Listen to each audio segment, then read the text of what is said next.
रूबिका, आज दिन भर सदन में जो गहमा गहमी देखने को मिली अविश्वास प्रस्ताव पर, कल प्रधानमंत्री जो पिक्चर दिखाने वाले, कहीं ना कहीं ये ट्रेलर आज हमने देखा। महिमा, अगर इसे मैं हिंदी में कहूं तो आज तो बस झांकी है, कल अगस्त क्रांति बाकी है। ये मैं नहीं कह रही हूं, ये बीजेपी के तमाम कार्यकर्ता जिनसे मैं बात कर रही हूं वो कह रहे हैं।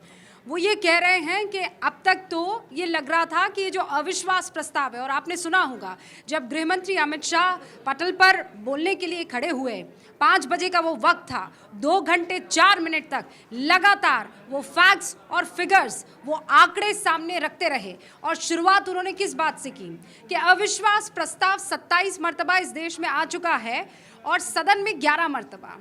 27 मरतबा जब ये अविश्वास प्रस्ताव आया है तो इसके पीछे की वजह क्या रही? ये 2 वजह उन्होंने गिनाई। पहली ये थी कि जब सरकार अल्पमत में आ जाती है, यानी अगर गठबंधन में हैं आप और कोई पार्टी आपसे अपना साथ छीन लेती है, आंकड़ा कम पड़ जाता है, तो आप अल्पमत में आते हैं, तब उस सूरत में। और दूसरी सूरत होती है जो समाज का प्रतिबिंब होता है कि हमें अब इस सरकार में विश्वास नहीं है, तभी जाकर विपक्षी दल अविश्वास प्रस्ताव लेकर आते हैं, उसकी वो सैंक्टिटी है।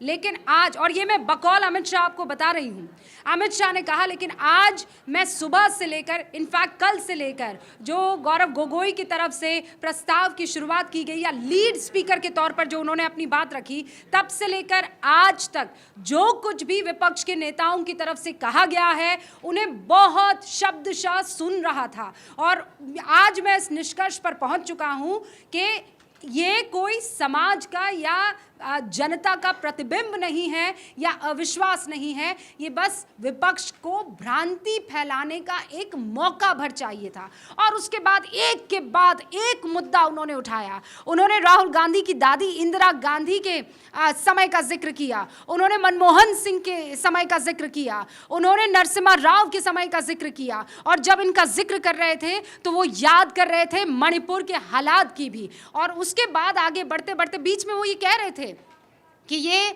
अविश्वास प्रस्ताव ये बता रहा है कि केवल आपको हम में अविश्वास है, जनता विश्वास से भरी हुई है। कल प्रधानमंत्री नरेंद्र मोदी को अपनी बात रखनी है, कल बहुत महत्वपूर्ण दिन होने वाला है। राहुल गांधी जब महिमा बोले और जब उनको सुना जा रहा था तो भावनात्मक रूप से तो मुझे लगता है कि बहुत लोग जुड़े होंगे, लेकिन वो जिस मुद्दे को लेकर बात करनी थी, जिन फैक्ट्स और फिगर्स को महिमा आप सुनना चाहेंगी, मैं सुनना चाहूंगी, या राहुल गांधी के समर्थक सुनना चाहेंगे, या वो वोटर्स हैं जिनको अब तय करना है कि हमें अब वोट किसे देना है, वो सुनना चाहेंगे, क्या वो facts and figures Rahul Gandhi की तरफ से देखने और सुनने को मिले हैं? क्योंकि विपक्ष बार बार ये आरोप लगाता रहा कि ऐसा लग रहा था कि वो किसी रैली को संबोधित कर रहे हैं, ऐसा लग रहा था जैसे वो ये कह रहे हैं कि भारत जोड़ो यात्रा में मेरा अनुभव कैसा रहा।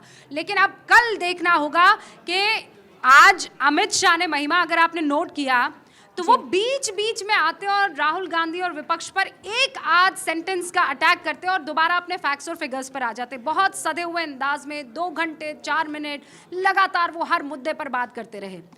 कल जब प्रधानमंत्री आते हैं तो वो किस तरीके का भाषण सदन में जनता के समक्ष रखते हैं और सांसदों के समक्ष रखते हैं, बड़ा इंटरेस्टिंग होगा देखना, हम भी देखेंगे। जी।